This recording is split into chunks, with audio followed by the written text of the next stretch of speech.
안녕하세요. 김종업의 경제부동산입니다. 구독, 좋아요 부탁드립니다. 집값이 무시무시한 속도로 떨어집니다. 기어코 이것이 터져서 일본장 나게 생겼습니다.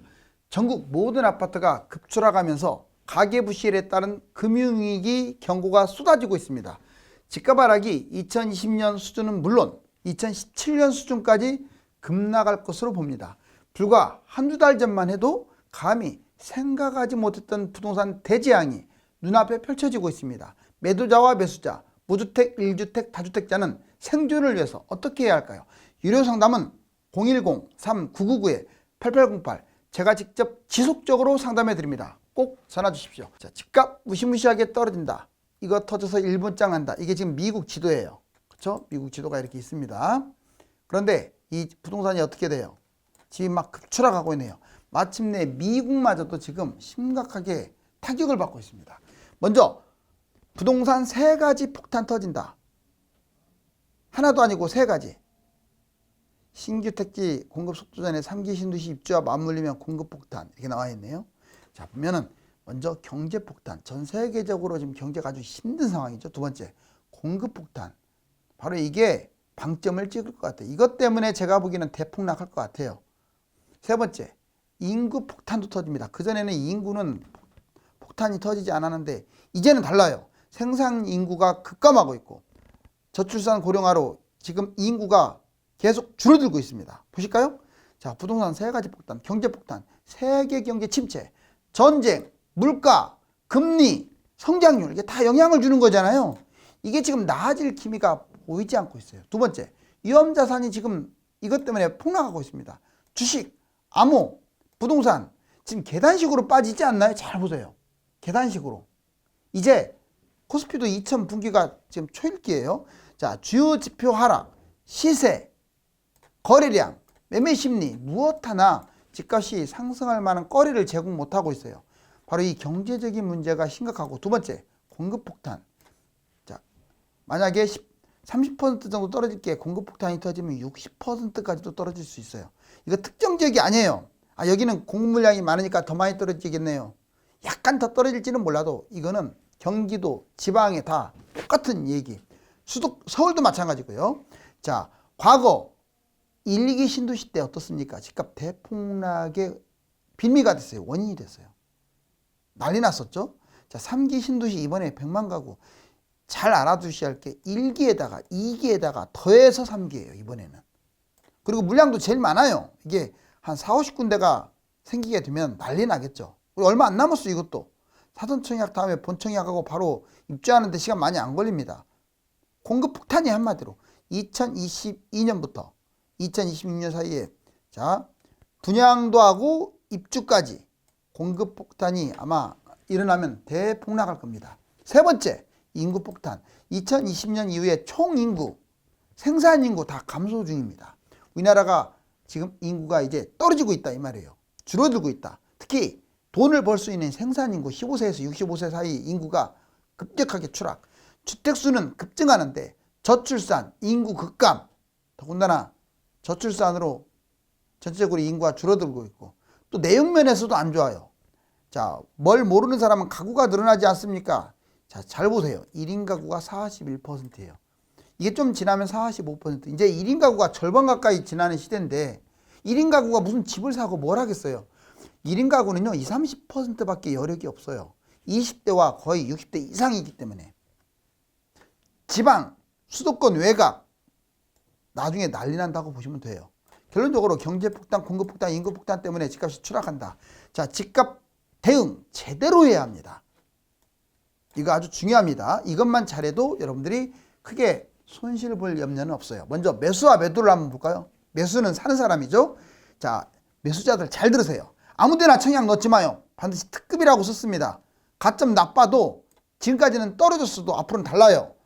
제일 좋은 데만 넣으시고 떨어져도 계속. 자, 폭락장의 급매 또는 1주택자는 갈아타기 또는 자녀 이름으로 추가 매입 또는 본인이 뭐 일시적 2주택 추가 매입. 자, 청약을 받을 거냐 급매를 잡을 거냐 갈아타기 추가 매입 이걸 고민하세요. 언제? 청약은 지금부터 이제 좋은 거 받으면 되고 바닥장에서 급매 갈아타기 추가 매입이 되겠죠. 매도자의 포인트는 뭐냐? 자, 지금 팔 거냐? 그러면 몇 년간 빠질 텐데 하락 과정에서 팔 거냐? 아니면 아예 바닥에서 매도할 거냐? 이걸 따져야 돼요. 가장 좋은 것은 지금 파는 겁니다. 그리고 하락 과정에서라도 팔아야 돼요. 하다못해 바닥에서라도 팔아야 돼요. 왜 팔라고 하냐? 바닥에서 팔았을 때는 갈아타기 하시라고요. 갈아타기. 왜? 비싼 게 더 많이 떨어졌기 때문에 왜 내 걸 끌고 갑니까? 제일 안 좋은 건 본인이 갖고 있는 걸 끌고 가는 거예요. 그 옆에 좋은 아파트들 많잖아요. 가격이 붙어. 그런데 왜 좋지도 않는 자기 아파트를 끌고 갑니까? 지금 하락 과정에서 판 사람들은 기다리고 있고 바닥에서 바로 판 사람은 갈아타기 하겠죠. 핵심. 자, 바닥에서 추가적으로 매입하고 또는 바닥에서 갈아타기 하고 돈이 좀 여유가 있는 사람들은 반드시 자녀 앞으로 매입하고 본인 앞으로 매입해도 돼요. 1+1은 뭐냐? 앞에 집 하나 있고 뒤에는 분양권, 미분양을 갖고 있는 거예요. 자, 이제 주택 상황을 볼까요? 무주택자들은 무조건 현금 확보, 특급 지역만 청약하라고 했어요. 그리고 폭락장의 금맥, 이 둘 중에 선택하시면 돼요. 그냥 그저 그런 거 돈에 맞춘다고 해서 실거주, 제발 실거주라는 말도 잘 쓰셔야 돼요. 실거주는 나쁘게 표현하면 벼락거지입니다. 아셨어요? 1주택 반드시 매도 후에, 반드시라는 표현을 썼어요. 바닥장에서는 반드시 매도하세요. 그리고 갈아타기 하세요. 그리고 여기에 돈 여유가 있으면 추가적으로 또는 자녀 앞으로. 자, 다주택자 뭐 하십니까? 빨리빨리 매도하세요. 아직 반절도 안 떨어졌어요. 반토막 날 수 있습니다. 이번에 지금 심각해요. 똘똘한 것만 하나만 빼놓고 빨리빨리 던지시라고요. 그런 다음에 차라리 하락장에 추가 매입, 자녀 매입 이런 식으로 하는 게 낫겠어요. 자, 자본 활용, 갭 투자, 빚 투자, 빚 없이 실거주. 자, 갭 투자가 가장 수익이 1등입니다. 왜? 전세를 끼고 투자를 하니까 돈이 많이 안 들어가요. 거주가 폐지되고 자산이 적은 분들, 특히 돈이 1억밖에 없는 사람은 실거주. 아니, 연세가 60이나 되는데 2억도 채 안 되는 분들이 자꾸 이렇게 빚 없이 실거주. 그럼 계속 가난해지는 거예요. 그 1억짜리가 뛰어봤자 얼마나 뛰겠어요. 3억짜리가 많이 떨어져야 1억 5천 떨어지는데 그런 거밖에 못 잡잖아요. 지금 3억짜리 좋은 아파트 아니잖아. 그러니까 빌라 잡죠. 그러지 마시고 이것 과감하게 시도하세요. 갭 투자를. 특히 돈이 적은 분들. 두 번째, 빚 투자. 자, 수익 2등입니다. 폭락장에는 저축하지 마세요. 자, 본인이 견딜 수 있는 정도로 너무 무리하면 또 안 되지만 차라리 빚을 내서 실거주를 하더라도 들어가세요. 자, 빚 없이 실거주. 수익이 꼴찌입니다. 특히 직장하고 학군 가깝다고 거기에 이게 족쇄라고 했어요. 족쇄. 알았어요? 좋은 게 아니에요.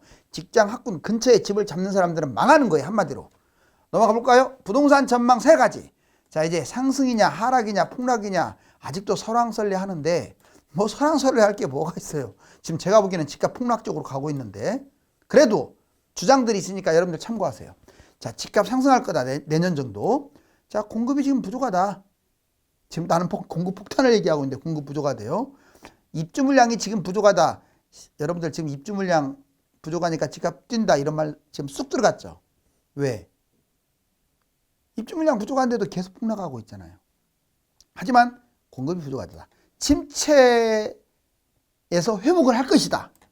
규제는 이제 정부가 규제 계속 완화하고 있죠. 또 우리나라 사람들이 매수를 안 하더라도 주식처럼 해외가 우리나라 집값이 싸니까 해외 유입, 중국인들이나 미국인들. 바로 이 4가지 때문에 당장 집값이 올라갈 것이다 주장. 제가 보기에는 20% 정도. 자, 집값 하락, 연착륙. 이제 하락 정도로만 하면 연착륙에 천천히 떨어지는 거. 일시적으로 조정하다가 올라갈 것이다. 물가가 올라가니까 결국 뭐 자재비나 뭐 이런 거 따져보면은 결국은 집값이 떨어지는데 한계가 있을 것이다. 자, 대기 수요자들이 많다 생각보다. 무주택자들이 언제 집을 살까? 지금은 안 사지만 계속 관망하고 있다. 우리나라의 특성, 한국인들은 부동산에 대한 애착이 강하다. 결국 그래서 그동안에 많이 뛰었다. 한 1년이나 1년 반 있다 뛴다는 얘기겠죠. 집값 하락. 이거는 한 30%? 40%? 아무튼 두 개 합쳐갖고 50%밖에 안 되는 것 같고 제일 확률이 높은 게 집값 폭락입니다. 경착륙 뛸 가능성이 커요. 경제도 심각하고 거품은 최악이죠. 지금 빠지고 있지만 심리는 이미 붕괴됐어요. 그리고 제일 악재가 3기 신도시 공급 폭탄입니다. 자, 이제 집값 급락 심각하다. 핵심 분석. 자, 물가 환율 폭주. 집값은 하락.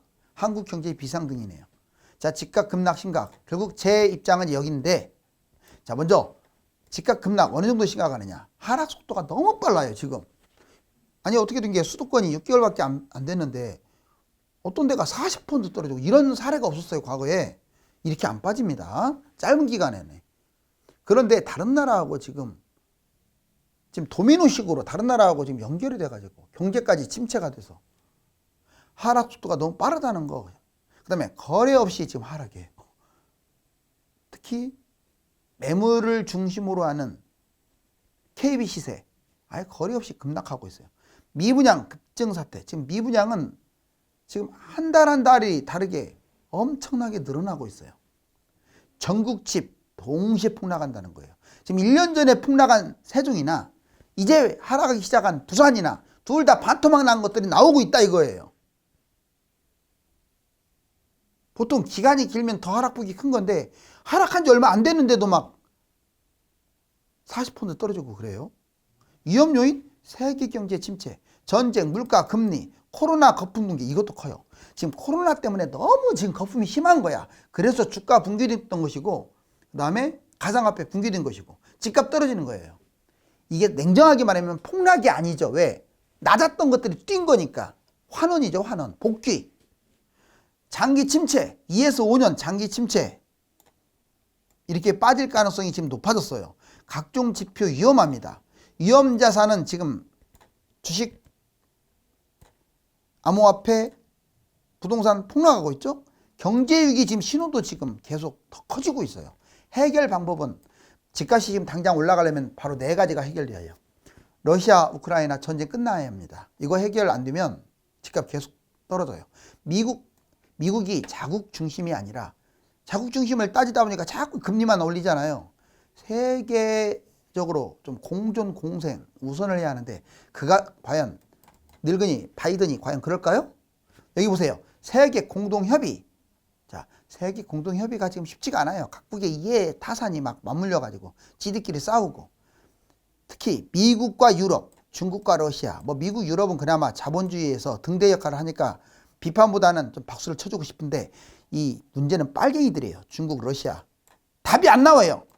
이게 해결이 돼야 신냉전 구도가 무너져야 그나마 경제가 살아날까 말까 한데 냉전을 무너뜨리기는커녕 오히려 이걸 들쑤셔갖고 본인들의 이득을 취하고 있죠. 이제는 개인 리스크 관리를 해야 합니다.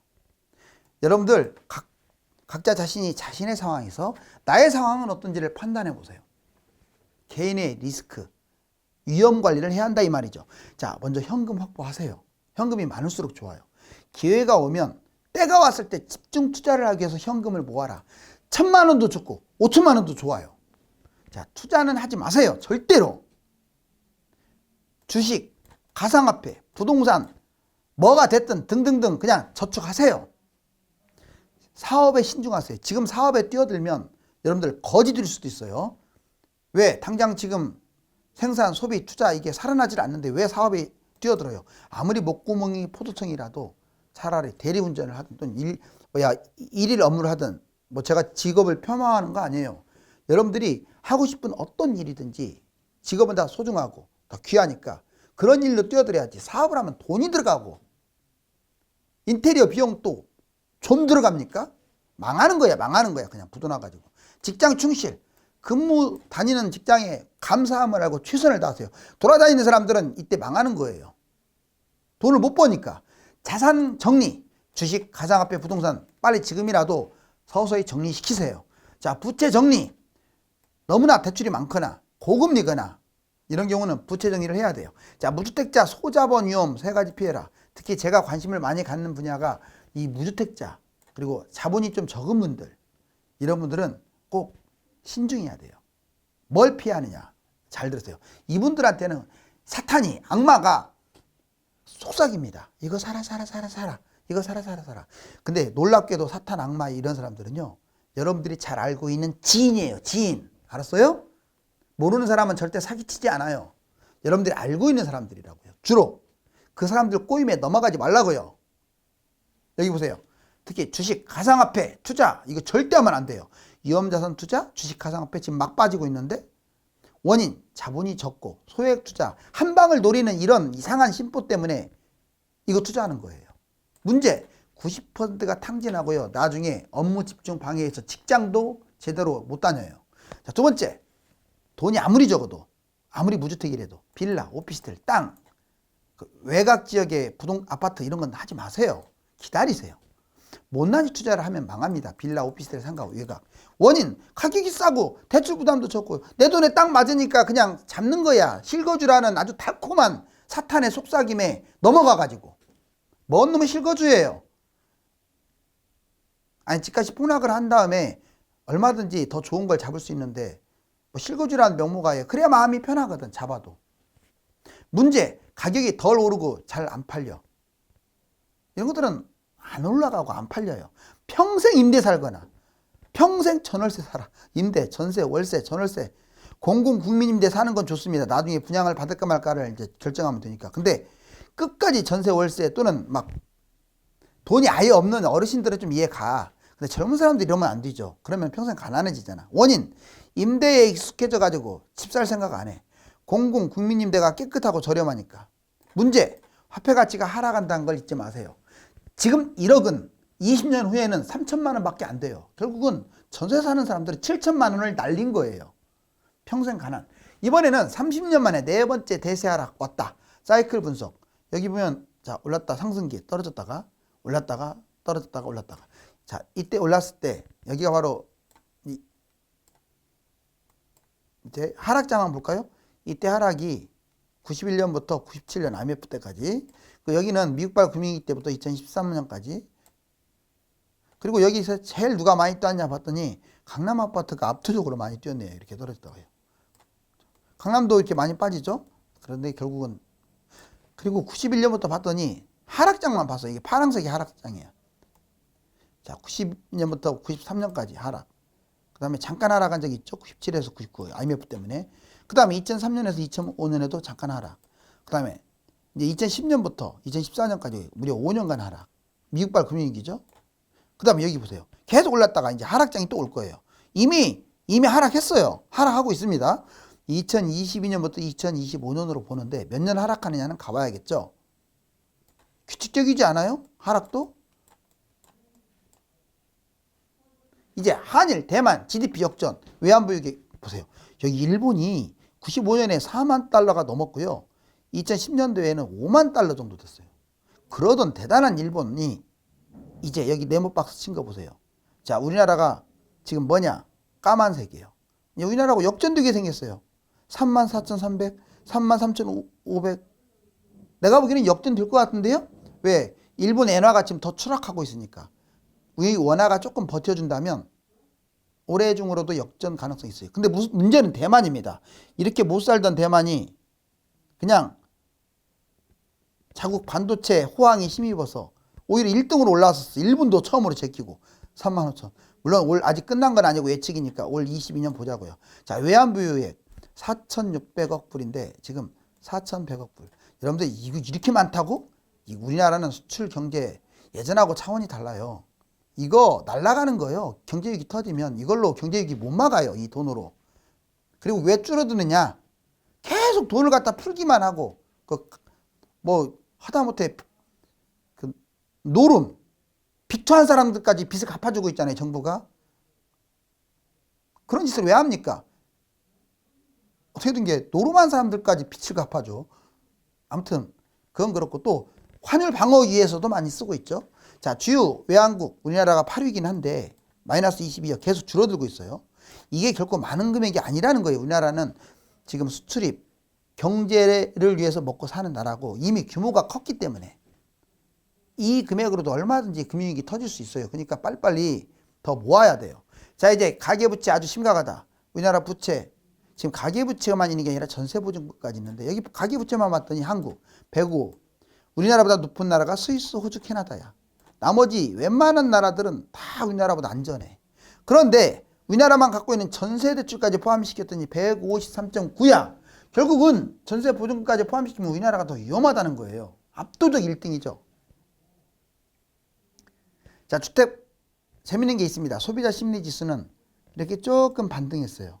이걸 보고 이제 올라갈 것이다. 근데 이거 갖고는 계속 떨어지지만 아니라 이렇게 주간별로는 이렇게 갈 수 있어요. 얼마든지 계단식으로. 그런데 또 매매가는 이렇게 계속 추락하고 있어요. 뭐 아파트, 단독, 연립주택 다 떨어지고 있어요. 자, 제가 보기에는 일시적 약간 반등. 그래서 플러스도 아니에요. 지금 마이너스야.